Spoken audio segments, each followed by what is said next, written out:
There's a belief embedded so deeply in our culture that questioning it almost feels like heresy. Own your home. Stop throwing money away on rent. Build equity. Secure your future. It sounds wise, doesn't it? Responsible even. The kind of advice your parents gave you, the same advice their parents gave them. But what if I told you that for millions of people, buying a home wasn't the beginning of financial freedom? It was the beginning of financial suffocation. This isn't about whether real estate is a good investment in theory. It's about whether buying property right now, in your situation, with your income and your goals, is the right move. Because the uncomfortable truth is this: sometimes buying a house is the single worst financial decision you can make. And the reason most people don't realize it until it's too late is because they never questioned the narrative.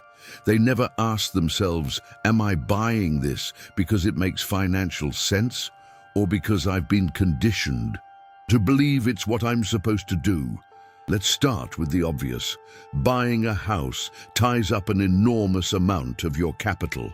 Down payment, closing costs, taxes, insurance, maintenance, repairs. These aren't small expenses. They're massive. And once that money is locked into the property, it's not liquid anymore. It's not available for emergencies, opportunities, or investments that might actually generate better returns. Now, here's where it gets uncomfortable. People justify this by saying they're building equity. And yes, technically you are, but equity isn't cash. Equity doesn't pay your bills. Equity doesn't generate income. Equity is just a number on paper that only becomes real when you sell the property. And selling comes with its own costs, complications, and emotional baggage. Meanwhile, that same capital, if invested differently, could be working for you in ways that don't require you to fix a leaking roof at 2 in the morning or deal with property taxes that rise every year. But we're told not to think that way. We're told that owning is always better than renting, always, except it's not. Let's talk about liquidity. When you own a home, you're stuck. You can't just move for a better job opportunity in another city without going through the nightmare of selling or renting out your property. You can't pivot quickly when life changes. You're anchored. And in a world that increasingly rewards flexibility and adaptability, being anchored can be a liability, not an asset. Then there's the cost of ownership that nobody talks about, honestly. Maintenance isn't optional. Things break. Roofs need replacing, pipes burst, HVAC systems fail, and every single one of those problems comes with a price tag that can easily wipe out months or even years of supposed equity gains. Add to that property taxes, homeowners insurance, HOA fees if you're unlucky enough to have them, and the interest on your mortgage, which, by the way, is where the bank makes most of its money, off you, and suddenly the financial picture looks very different from the dream they sold you. Here's the calculation nobody wants you to do. Take the total cost of ownership over the years you plan to live there. Include everything. Down payment, mortgage interest, taxes, insurance, maintenance, repairs, opportunity cost of the capital you tied up. Now compare that to what you would have paid in rent for a similar place. Plus, what you could have earned by investing the difference in index funds or other appreciating assets. Run those numbers honestly, and you'll find that in many cases, renting and investing actually leaves you wealthier in the long run, especially if you're in a high-cost area, or if you're buying a property that's bigger or more expensive than you actually need, because you were told you need to stretch to afford your dream home. But there's something even more insidious at play here. Buying a home often becomes an identity thing. It's not just about the house. It's about what the house represents: success, stability, adulthood. And because it's tied to your identity, you stop thinking about it rationally. You defend the decision even when the numbers don't support it. You ignore the stress, the inflexibility, the financial strain, because admitting it was a mistake feels like admitting you failed at life. This is the trap. Not the mortgage itself. but the psychological lock-in that makes you double down on a bad decision because walking away feels like losing. Let me be clear, I'm not saying buying property is always wrong. I'm saying it's not always right. And the difference between those two things is everything. If you're buying a home because you can genuinely afford it, because it fits your lifestyle and long-term plans, because you've run the numbers and it makes sense in your specific situation, great. But if you're buying because you feel like you should, because everyone else is, because you're afraid of being left behind, because you're tired of being judged for renting, stop. That's not a financial decision. That's an emotional reaction disguised as a financial decision. And emotional reactions are how people end up house poor, stressed, stuck, and wondering why they're working so hard just to keep up with a house they can barely afford. Here's another angle most people miss. The flexibility of renting isn't just about mobility, it's about risk distribution. When you rent, the landlord takes on the risk of property value, fluctuations, major repairs, market downturns. When you own, all of that risk is yours.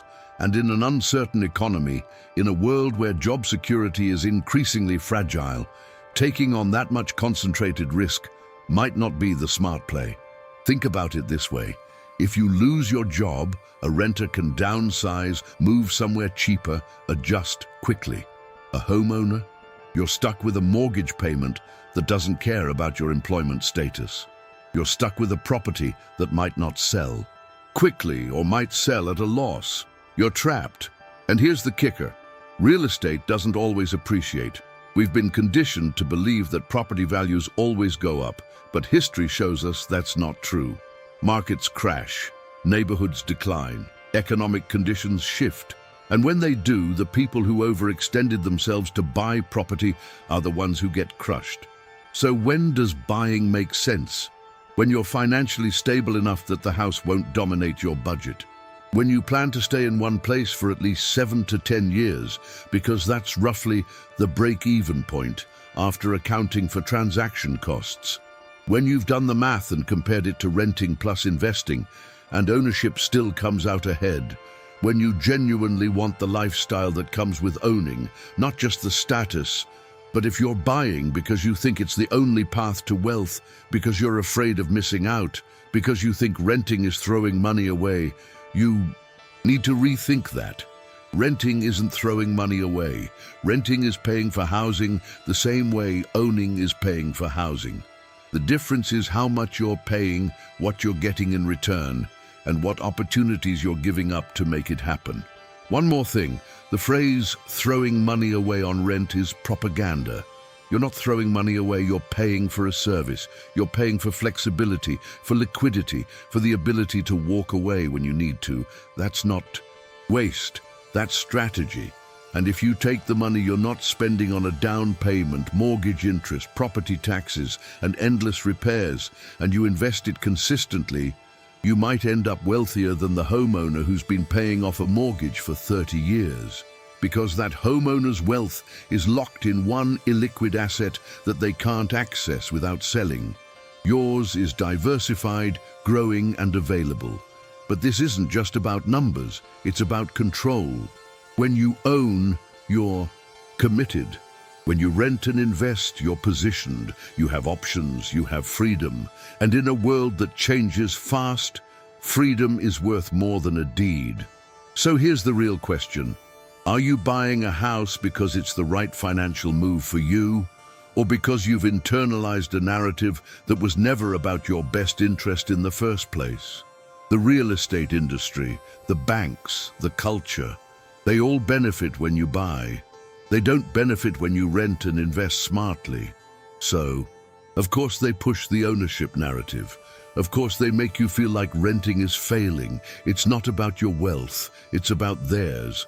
I'm not here to tell you what to do with your money. I'm here to make sure you're thinking clearly about it. To make sure the biggest financial decision of your life isn't being driven by fear, peer pressure, or outdated advice that doesn't apply to your situation. Because if you buy wrong, you don't just lose money. You lose time. You lose freedom. You lose the ability to pivot when life demands it, and those are costs you can't calculate on a spreadsheet. So before you sign that mortgage, before you commit decades of your life to a single asset, ask yourself, is this what I actually want? Or is this what I've been told I should want? Because the difference between those two answers will determine whether you're building wealth or just building a very expensive cage.